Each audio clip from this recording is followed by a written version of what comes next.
आदाब नाजरीन, आप देख रहे हैं द प्राइम टीवी और मैं हूं आपका मेजबान मोहम्मद लतीफ हकला। आपने देखा कि 2 दिन पहले बाबा कौम डॉक्टर मसूद चौधरी साहब को खराज अकीदत पेश करने के लिए एक बेहतरीन प्रोग्राम जो है गुज्जर देश चैरिटेबल ट्रस्ट में जो है वो मुनक्किद किया गया और उनको खराज अकीदत पेश की गई। और गुज्जर देश चैरिटेबल ट्रस्ट के बारे में आप सभी लोग जानते हैं और गुज्जर देश चैरिटेबल ट्रस्ट को गुजरों का ताजमहल भी कहा जाता है।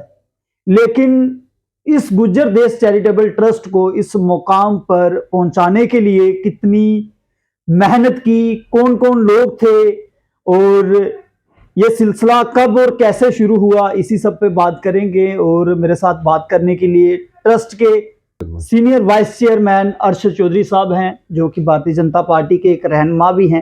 सर, वक्त दिया, बहुत बहुत शुक्रिया। सर, परसों बड़ा बेहतरीन प्रोग्राम था गुज्जर देश चैरिटेबल ट्रस्ट के अंदर और हम सारी चीज़ों उस प्रोग्राम के अंदर देख रहे थे।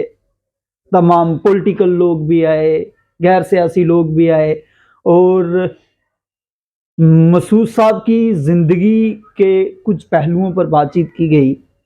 कितना ज़रूरी और कितना अहम समझते हैं ऐसे रहनुमा को जिसने अपने साथ साथ पूरी कौम को जो है आगे लाया, और ये बुनियाद जो है कब और कैसे डली और आप जो है ट्रस्ट का हिस्सा कब बने? शुक्रिया हकला साहब। अभी आपने जिस शख्सियत की बात की, डॉक्टर मसूद अहमद चौधरी साहब, उनके बारे में जितना कहा जाए इतना कम है। आपने परसों के प्रोग्राम में भी देखा होगा वहाँ पे कि जम्मू कश्मीर के मुख्तलिफ तबका से ताल्लुक़ रखने वाले लोग, जिसमें पॉलिटिशियन भी थे, सिविल सोसाइटी के लोग भी थे, बरादरी के मुज़े लोग भी थे और बड़े सारे लोगों ने उसमें शिरकत की, जिसमें ऑफिसर साहबान भी थे। उन्होंने सब ने अपनी तरफ से उनको खराज अकीदत पेश की। जहाँ तक ताल्लुक़ मसूद चौधरी साहब का है, मैं उनसे पहली बार मिला हूँ 1993 में। 1993 से पहले ही ट्रस्ट का आगाज़ हो चुका था और ट्रस्ट के आगाज़ में ही मेरे वालिद मरहूम हाजी मोहम्मद इब्राहिम साहब वो फाउंडर मेंबर थे। और ये चंद लोग मिलके, जिसमें चौधरी मसूद साहब थे, मेरे वालिद मरहूम थे, बशीर जज साहब थे और बड़े सारे लोग हमारे जो उसमें शामिल हैं वो थे। उन सब ने मिलके एक शुरुआत वहाँ पे की और ये शुरुआत मसूद चौधरी साहब की क़यादत में ही हुई। तो जब ये शुरू की उन्होंने, तो हमें ये लगता था कि ये वो ख्वाब देख रहे हैं कि जो शायद हमारे लिए वो मतलब उसकी ख्वाब ही है, सच करना शायद मुश्किल होगा। लेकिन उनका जो उनकी अपनी डिटर्मिनेशन जो थी, उनकी जो अपनी सोच थी, वो उस पर पुरअज़म थे कि जो उन्होंने सोचा वो करके दिखाएंगे।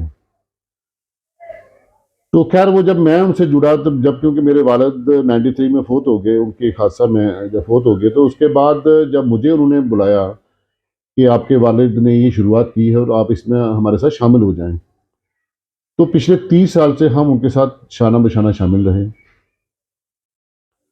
और उस 30 साल के अरसा में हमारे जम्मू के, रजौरी पुंछ के, कश्मीर के बड़े सारे गुजर हस्तियों ने, बड़े सारे गुजर लोगों ने, हमारे लोगों ने अनथक मेहनत की उसके लिए। और उसमें मैं कमाल समझता हूँ मसूद चौधरी साहब की शख्सियत का, कि जिन्होंने उन्होंने जो आइडिया कंसीव किया था, उसको प्रैक्टिकल शेप देने के लिए बहुत मेहनत की, क्योंकि ये शायद और किसी के बस की बात भी नहीं थी, क्योंकि वो पुलिस के एक बड़े आला उस पर ओहदा में फाइज थे। उसके बावजूद भी उन्होंने अपनी बरादरी के लिए, अपनी कौम के लिए वक़्त निकाला, उस पर मेहनत की और गुजरों की एक नई पहचान दी, गुजरों को एक नई पहचान दी, नया इत्माद दिया गुजरों को, पहचान दी गुजरों को बेदार किया, गुजरों के अपनी ट्रेडिशन के बारे में उन्होंने बताया, उस पर उन्होंने काम किया। और उसी कड़ी में ये जो जिसकी आपने बात की कि गुजरों को ताजमहल जिसको समझा जाता है, वो ताजमहल, गुजरों का ताजमहल सही में खड़ा हुआ वहाँ पे। मसूद चौधरी साहब ये चाहते थे कि गुजरों को एजुकेशनली आगे लाया जाए, तालीम के मैदान में। तालीम के मैदान में उनको आगे लाया जाए, उनको तालीम दी जाए, तालीम के लिए बेदार किया जाए, उसके लिए कोशिश की जाए। और उसी के साथ आपने देखा होगा ट्रस्ट के अंदर उसके जेर इत्माम एक केबी पब्लिक स्कूल बनाया गया, वो जिसमें आज इस वक्त लगभग 1500 बच्चा तालीम हासिल कर रहे हैं। और बड़े सारे बच्चे उसमें से बड़े पास आउट हुए बच्चे जो आज केएस ऑफिसर हैं, आईपीएस ऑफिसर हैं, आईएएस ऑफिसर्स हैं, बड़ी बड़ी अच्छे अच्छे ओहदा पे फाइज हैं। तो वो देन थी उस ट्रस्ट के, उस स्कूल की, केबी पब्लिक स्कूल की। तो जहाँ तक बात आपने की वो गुजरों का ताजमहल, पिछली बार एक मीडिया से मेरी बात हो रही थी, तो मैंने जब कहा कि ये हमारा व्हाइट हाउस है गुजरों का, तो उनका ये कहना था कि अब अगर आप जम्मू की साइट खोलेंगे ना, तो जम्मू का लिखेंगे कि जम्मू की जो फेमस जो जगह हैं उनमें ये आता है कि व्हाइट हाउस ऑफ जम्मू, ना कि सिर्फ वो गुजरों का व्हाइट हाउस है, white house of Jammu. Jammu, बिल्कुल। तो मसूद चौधरी साहब की शख्सियत पे बड़ी सारी किताबें लिखी गई हैं, बड़े सारे लोगों ने बड़ी सारी बातें कही हैं। अब मुझे लगता है कि मसूद चौधरी साहब को बयान करने के लिए तो सारी दुनिया लिख रही है, सारी दुनिया कह भी रही है।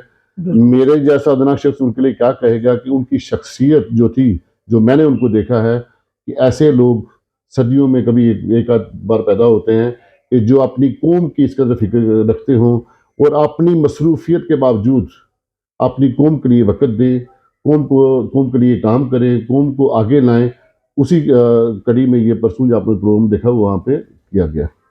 सर, आपसे समझना चाहूँगा कि परसों जब ये प्रोग्राम हुआ, उस प्रोग्राम के बाद दोदी गुज्जर क्वेश्चन है, उसके प्रेसिडेंट हैं, वो ये कह रहे थे कि गुज्जर देश चैरिटेबल ट्रस्ट की जो तामीर है, जिस मकसद से, जिस नीयत से डॉक्टर मसूद चौधरी साहब ने की थी, उनके जाने के बाद जो है ये ट्रस्ट कुछ रिटायरमेंट जो लोग एक आला डिपार्टमेंट से हुए हैं वो उनका शिकार बनता जा रहा है, और दोदी गुजर बरादरी को और बकरवाल बरादरी को जो है नज़रअंदाज किया जाता है। बड़े संजीदा और बड़े हैरान करने वाले ये इल्ज़ामात थे। मैं चाहता था कि ट्रस्ट के किसी जिम्मेदार फर्ज से मेरी बात हो और मैं समझने की कोशिश करूं कि ऐसा माहौल मसूद साहब को गए हुए अभी 1 साल हुआ और इस तरह के हालात जो हैं अब बनने की नौबत पर आप पहुंचे हैं, ऐसे तो सर इसके नताइज जो हैं वो कुछ और ही निकल कर जो है वो सामने आने वाले हैं। आप किनकी बात कर रहे हैं, किनका बयान था? सैयद चौधरी की मैं बात कर रहा हूँ। वो हाँ। बड़ा इल्जाम जो है लगा रहे थे, वो कह रहे थे कि केबी पब्लिक स्कूल में किसी दोदी गुजर बच्चे को एडमिशन नहीं मिल रही, ट्रस्ट के अंदर जो है गुजर बकरवाल स्टूडेंट्स को जो है बैठ के बात करने की इजाजत नहीं है। तो इस तरह की वो बातें कर रहे थे। मैं समझा नहीं और मैंने मुनासिब समझा कि आपसे बात करूं। देखें, सैयद चौधरी साहब हमारे अजीज़ हैं, मैं उनकी इज़्ज़त करता हूँ। वो भी बड़ी मेहनत करते हैं गुजर कौम के लिए, दोदी गुजरों के लिए बड़ा उन्होंने काम किया है। मैं उस बात की सराहना करता हूँ, उनकी कदर भी करता हूँ। अब उन्होंने किस प्रेटेक्स्ट में ये बात करी, क्योंकि मैंने उनको खुद देखा कि ट्रस्ट में कई बार आते रहे हैं वहाँ पे, वो ट्रस्ट के सारे मामला से वाकिफ़ भी होंगे।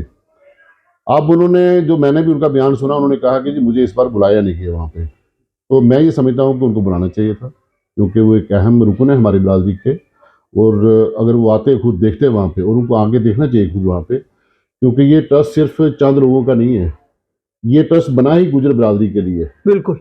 जब गुजर बिरादरी के लिए बना है तो उसमें हर एक फर्द को आके वहाँ देखने की भी देखना चाहिए, क्योंकि गुजर ट्रस्ट में एक बहुत बड़ी लाइब्रेरी कायम है, बिल्कुल, जिसमें हज़ारों किताबें हैं। बेशक। तो आके वहाँ किताबें देखें, आके वहाँ पढ़ें। गुजर वहाँ पे म्यूज़ियम बना हुआ है जिसपे गुजरों की वो हर किस्म की ट्रेडिशनल वो चीज़ें हैं वो डिस्प्ले की गई हैं। स्कूल की जहाँ तक बात उन्होंने की, मैं ट्रस्ट से पिछले 30 साल से जुड़ा हूँ। सबसे ज़्यादा अगर फ़ायदा वहाँ पे हुआ है स्कूल से, तो वो दोदी गुजरों को हुआ है, क्योंकि दोदी गुजर बिरादरी तब वहाँ रहती थी उस गुजर कॉलोनी में, और सबसे ज़्यादा फ़ायदा उन लोगों को हुआ है। ये किसी ने एहसान नहीं किया उन पे, उनका हक था, उन्होंने अपना फ़ायदा लिया। अब वो नाराज़ किस बात पे हैं, मुझे नहीं लगता कि उनको, अगर नाराज़ थे तो उनको इतना इस तरह बोलना चाहिए था। उस बात पे तो मैं उनसे सहमत नहीं हूँ। अगर उनको कुछ इन्फॉर्मेशन चाहिए थी तो ट्रस्ट में वो पहले भी आते रहे हैं, इस बार भी आते हैं वहाँ पे, ट्रस्ट से इन्फॉर्मेशन लेते हैं कि आपको वहाँ पे हो क्या रहा है, आप कर क्या रहे हो, क्या हो रहा है वहाँ पे। मुझे बताएं कि इतना बड़ा इंस्टीट्यूशन गुजरों का जम्मू कश्मीर में है। ये जम्मू कश्मीर में नहीं, सिर्फ बर्रे सगीर में गुजरों का सबसे बड़ा इंस्टीट्यूशन है, बिल्कुल। सबसे बड़ा इंस्टीट्यूशन जो है, आप उसके बारे में बिना कुछ मतलब उसकी इंफॉर्मेशन लिए अगर उस पर आप तनकीद करते हैं तो मुझे नहीं लगता कि वो मुनासिब होगी। खैर, तनकीद करने वाले कहते हैं वो सुधारने का मौका भी देते हैं, अगर कोई कमियां होगी तो हम वो दूर करने की कोशिश करेंगे। लेकिन मैं सईद तौर साहब से कहना चाहूँगा कि वो आएँ, वो ट्रस्ट में देखें कि वहाँ पे क्या, वो जुड़े रहे ट्रस्ट से। बड़ी बार मैंने उनको देखा है, बड़े प्रोग्राम्स में वो देखा है मैंने उनको, वो आके वहाँ पे वो उनकी शमूलियत होती है, वो शरीक होते थे वहाँ पे। तो मुझे नहीं लगता कि ये मुनासिब रहेगा कि हम जो ट्रस्ट के मामलात हैं, बजाय उनको अप्रिशिएट करने के, जिन लोगों ने पिछले 30 साल मेहनत की है या बेशक। चौधरी मसूद साहब ने मेहनत की है, आप उस मेहनत को अप्रिशिएट करने के बजाय आप उनको डिस्करेज करें, तो मुझे नहीं लगता ये मुनासिब होगा एक अच्छे और पढ़े लिखे इंसान के लिए। सर, चलते चलते एक आखिरी सवाल जो है मैं आपसे समझना चाहूँगा, क्योंकि आप गुजर रहनुमा हैं, गुजर कौम की बात जो है अक्सर करते हैं। पिछले दिनों हमने आपको एक प्रेस कॉन्फ्रेंस करते हुए भी सुना और वो प्रेस कॉन्फ्रेंस हमने भी सुनी। इन दिनों सर गुजर तबका से तल्लक रखने वाले, गुजर कौम से तल्लक रखने वाले नौजवान जो हैं वो जगह जगह सड़कों पर एहतजाज कर रहे हैं कि हमारा एसटी जो है वो जा रहा है।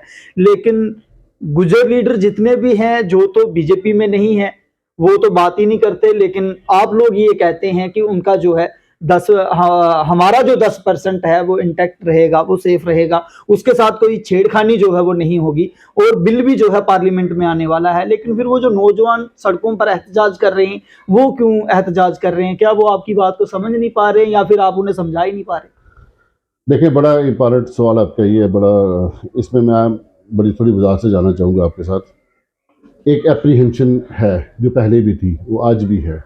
लोगों के जहन में एक एप्रीहेंशन है, या वो डाली गई है या है भी नौजवानों के, कि हमारा जो शेड्यूल ट्राइब स्टेटस हमें मिला है उसका हमें अभी पूरी तरह फ़ायदा भी नहीं मिला, और हमें बाकी लोगों को इसको डाइल्यूट करने की कोशिश की जा रही है या शामिल करने की कोशिश की जा रही है। मैं इसमें बड़ी वाज़ेह कर दूँ ये बात कि इस इशू पे होम मिनिस्टर साहब से हमारी 2-3 बार मुलाकात हो चुकी है, और उन्होंने बड़ी बड़ी साफ लफ्ज़ों में, साफ अल्फाज में ये बात कही है, साफ मैसेज दिया है कि गुजरों का 10% रिजर्वेशन जो है गुजरों की, उसके साथ कोई छेड़खानी नहीं होगी, उनको बिल्कुल नहीं छेड़ा जाएगा।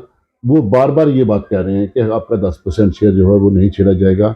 बाकी एहतजाज करना जमहूरी हक हर एक का है, अगर किसी को एप्रीहेंशन है तो वो एहतजाज कर सकता है। लेकिन मैं ये कहता हूँ कि अगर होम मिनिस्टर साहब ने ये बात, उन्होंने अब पार्लियामेंट में भी कही, ये बात वो जम्मू में जब आए, जब मेरी उनसे मुलाकात हुई, उन्होंने ये बात बड़ी मतलब जोर दे के बात कही कि हम आपका 10% रिजर्वेशन जो है, आपका शेयर जो है, इसके साथ कोई छेड़खानी नहीं करेंगे। और मुझे नहीं लगता कि उसके बाद हमें इस लेवल पे जाके इतना बड़ा प्रोटेस्ट करने की ज़रूरत है। अपनी अप्रीहेंशन है आप रखें सामने, गवर्नमेंट के सामने रखें, बट इस तरह कम्युनिटी के नौजवानों को अगर कोई अप्रीहेंशन है तो अप्रीहेंशन दूर कर दें कि आपका 10% आपकी जॉब्स में, आपकी एडमिशन्स में आपका 10% शेयर है, उसके साथ कोई छेड़खानी नहीं होगी। ये होम मिनिस्टर बार बार कह चुके हैं, ये प्राइम मिनिस्टर साहब भी कहते हैं, और हम भी ये बात कहते हैं कि उस 10% के साथ कोई छेड़खानी नहीं होगी। बाकी गवर्नमेंट या कुछ लोग अपनी डिमांड रखते हैं, या गवर्नमेंट किसी को किसी हमारे ज़मरा में ना लाए बगैर लाती है, तो गवर्नमेंट का मामला है, वो गवर्नमेंट देखे किस सोसाइटी को कैसे बैलेंस करना है, कैसे उठाना है, वो गवर्नमेंट का काम है। जी बहुत बहुत शुक्रिया नाजरीन, ये थे अरशद चौधरी साहब जिनसे हमने बात करके समझने की कोशिश की, और बिलखसूस बाबा कौम डॉक्टर मसूद साहब की ज़िंदगी के बारे में, उन्होंने गुजर देश चैरिटेबल ट्रस्ट की शुरुआत कैसे की, और ट्रस्ट के जो मेन मकसद थे कायम करने के वो क्या थे। क्योंकि मसूद साहब ये चाहते थे, क्योंकि जितना एक 2-4 दफ़ा मैं भी उनसे मिला हूँ, मसूद साहब की अक्सर ये कोशिश होती थी कि गुजर कौम को तालीम की ओर कैसे लाया जाए, गुजर कौम के हर उस आखिरी शख्स तक तालीम जो है वो कैसे पहुंचे, ताकि कौम जो है वो तालीम की ओर आगे आए। और कुछ लोग जो हैं वो अलग अलग तरह की बातें कर रहे हैं। खैर, हर एक शख्स को जो है जमहूरियत है और जमहूरियत में अपनी बात रखने का हक है, लेकिन किसी ऐसे इदारे के बारे में अगर आप बात कर रहे हैं जो इदारा आपको आपकी यूनिक आइडेंटिफिकेशन देता हो, आपकी अलग पहचान देता हो, तो मुझे नहीं लगता ये कोई मुनासिब बात है। तो हमारी एक कोशिश थी और हमने समझने की कोशिश की है। कितना आप लोग इससे मुतमिन हैं हमें कमेंट बॉक्स जरूर बताएं। इसी के साथ आप देखते रहें हमारा द प्राइम टीवी। मुझे और मेरी टीम को दें इजाजत। अल्लाह हाफिज।